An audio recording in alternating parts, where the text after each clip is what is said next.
concerts to the community. We want to thank a few of our partners. There are some listed in the program, but particularly the Clover Nook Center for the Visually Impaired, which provides our Braille programs, the Best Western Marymount Inn, which provides good hospitality to our guests, John Burgess and Sound Foundry Productions, who is our recording engineer, and also Zeke Plymesser, who is running our live stream upstairs. If you've been following our series for a while, you might know that Damin Spitzer was originally scheduled in the 17th season, and because we were just at a different place with the pandemic then, she was not able to join us then, but we're really happy that we could reschedule and that she can be with us this weekend. She has a very unique program planned, and I know I personally haven't heard a lot of this music before, so I'm really excited to hear it. I've heard a little bit of her practicing, and it sounds really fantastic, so I think you're in for a treat. So if you would join me in welcoming Dr. Damin Spitzer.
good afternoon. Thank you so much for coming today to spend your afternoon with me. It's extraordinary to be part of a concert series that's been going on for 18 years.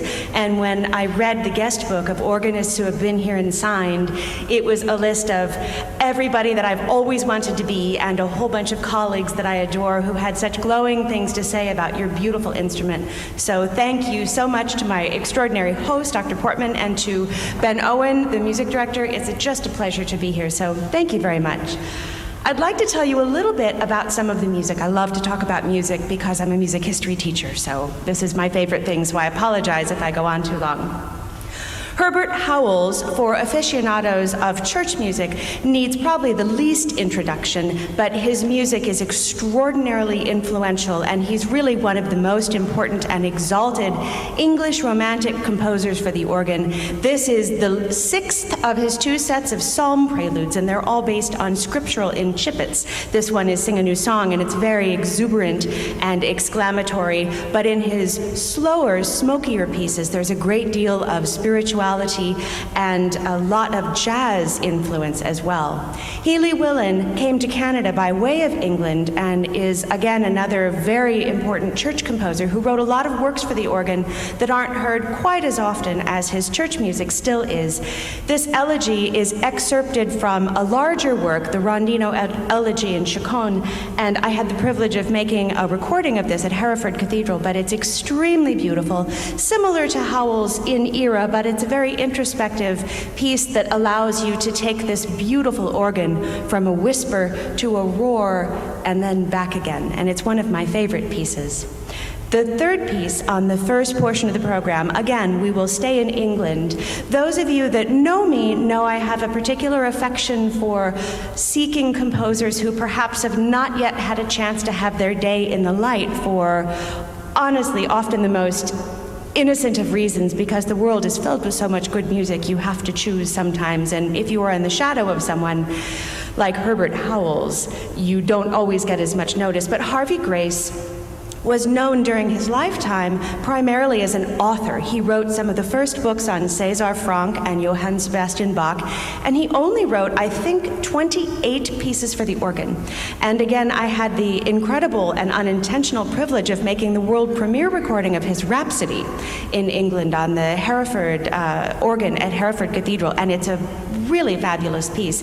This piece, Resurgam, to rise up again, is excerpted from a set of 10, and it's really fantastic. I hope to record this piece next year in England in a church where on the wall there is a beautiful, very coincidentally, marble inlay bas-relief that is titled Resurgam, carved into the wall. When I went to Manchester to meet that pipe organ and see if it was suitable for a project, I had no idea that connection would be there, but it felt very meaningful. But this piece, again, allows me to show you a great deal of color through the organ and also introduce you to some music that I suspect you may not have heard.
United Methodist Church. And 100 years ago, when the founders of this church built this building, they were they on purpose put community in our church's name because we, as a church, do not want to be walled in by these beautiful windows and walls. And we're so happy that you are here today as members of the community, partaking in hearing this wonderful organ, because you're helping us live up to our founders' legacy of providing really what is yours to hear here today. So thank you for being here, and we invite you as well to help us continue offering this to you as the community through your donations. Also, please put on your calendars our next concerts. On February 13, Aaron David Miller will be here from the Twin Cities, a Lutheran like me, so I will definitely be here cheering out there. And then April 24th, Stephen Price will be here, which definitely is not to be missed. So without further ado, please welcome back Damin.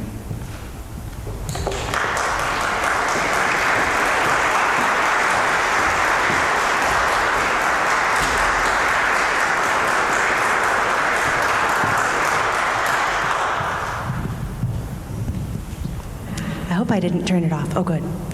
For the second half of the program, we change countries rather distinctly.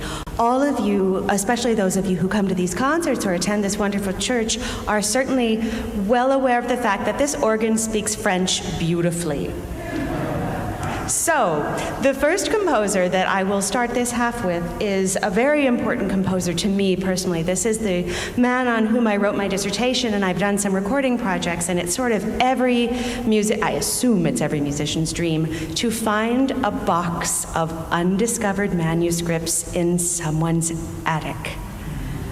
Or garage, I'm still not over that. That is more or less the story. I was introduced to this music by a wonderful friend and advocate for the organ, Michael Barone, who has done more for the organ than almost anyone I can think of, and he had come across the music. And when I told him I was looking for a dissertation project, he said, Becker. And I said, who? And he said, come here. And he introduced me to the family, and now I've been able to do 3 recording projects and a dissertation and start a series of critical editions. But Becker moved to America in 1904 to join his older brothers, and they founded a conservatory in St. Louis that's no longer there. And then the family eventually made their way to Michigan, and I got to know his last living son, Jay, very well before he passed away a few years ago. And their basement was full of music, full of his father's music, which was extraordinary. All of the Becker archives now reside at the University of Michigan in Ann Arbor, and the music is very lovely. It's very much of its era, but it's very boisterous, very romantic, big and French and dramatic, and this is one of my favorite of his pieces.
Imagine finding that in someone's basement. Also, today would have been Rene Becker's birthday, very coincidentally. So it's an honor for me and very prayerful to be able to offer that piece in his memory. The pieces that come next are very interesting to me. The next work is Bach through a very French lens. We know Charles-Marie Widor, who was organist at Saint-Sulpice in Paris for 64 years.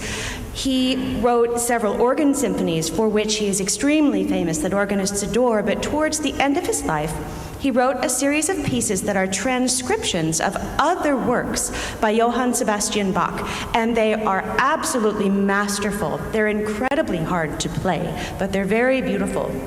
And this piece is titled Miserere Mei, but those of you who studied piano or harpsichord will doubtless recognize this from the well-tempered clavier.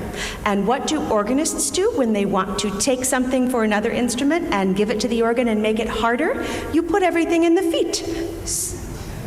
So there is a lot of arpeggiation going on. I hope that it will be, you'll be able to see it as well as hear mostly right notes, but it's an extraordinary piece. And also, Widor himself loved this movement so much that he played it on his own very last concert at Saint-Sulpice near the end of his life, this particular movement. Léonce de Saint-Martin is a name that we don't hear a lot yet. There's a fabulous British organist, Anthony Hammond, who is doing a project on Léonce de Saint-Martin and making recordings and working with the family and writing extensively, and he's a brilliant organist. But Léonce de Saint-Martin was also one of the organists at Notre Dame Cathedral in Paris. However, this was not a happy occasion at the time. He was given the position while Louis Vierne was the titular organist, but Vierne had wanted his student, Maurice Dorflet, to get the position. So he was, legend tells it, very unhappy with the appointment of Léonce de Saint-Martin, who is a brilliant organist and was very prolific. He toured a great deal and wrote some really extraordinary organ music. Also unfortunate, this is the era of history when the Nazis pressured Saint-Martin to provide organ music for their radio broadcasts, and this caused him to be shunned by most of the organists in Paris. So it's really a very sad tale for a very gifted musician to have fallen on the wrong side of things, very much against his will. But this piece is based on the Gregorian chant Salve Regina, which is a very beautiful melody. You will probably hear it permeating the texture of this very atmospheric piece all throughout.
there happen to be on YouTube some actual recordings of Léonce de Saint-Martin improvising at Notre Dame many, many decades ago, but they're really, they're very brief, an extraordinary small window into a special place at a very special time.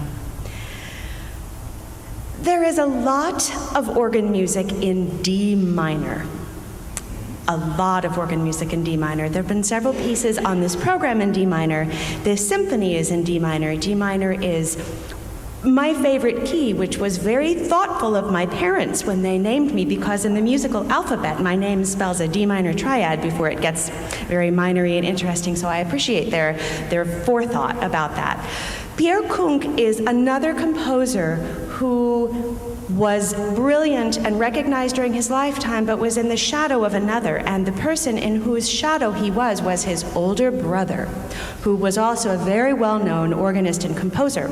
And during his lifetime, he played a great deal and won a number of awards, but did not write as much music or get as much recognition after his death. This is for an organ symphony, fairly brief. 3 movements is not enormous, but it's very, very interesting. Again, we stay firmly in the French Romantic, which is definitely a place where my heart likes to live.